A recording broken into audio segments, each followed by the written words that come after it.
মাছ মাংসকেও হার মানাবে আছে এমন টোটকা, তাই তো আমি আজ বানাবো কাকরোলের কোপ্তা। আরে আরে, এর জন্য বেশি কিছু না। প্রথমে ফ্রেশ থেকে কাকরোল নিয়ে গ্রেট করে নিয়েছি। এরপর দেবো কুচিয়ে রাখা পেঁয়াজ, লঙ্কা কুচি, আর দিয়ে দেবো ধনে গুঁড়ো, জিরে গুঁড়ো, আদা রসুনের পেস্ট। এরপর দেবো সামান্য পরিমাণ সর্ষের তেল, হলুদ গুঁড়ো, স্বাদ মতো লবণ আর বেসন। ভালো করে মেখে একটা ডো তৈরি করে নেবো।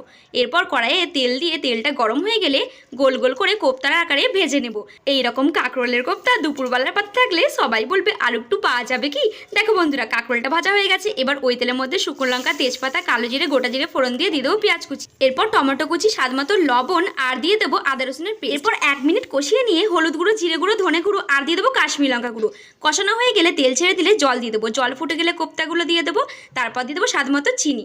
ব্যাস, এবার নামিয়ে নিয়ে গরম মশলা ছড়িয়ে দিলে রেডি হয়ে যাবে কাকরোলের মজাদার কোপ্তা কারি। তাহলে এইভাবে বাড়িতে বানিয়ে খাও, তাহলে সবাই খেয়ে বলবে জাস্ট ফাটাফাটি।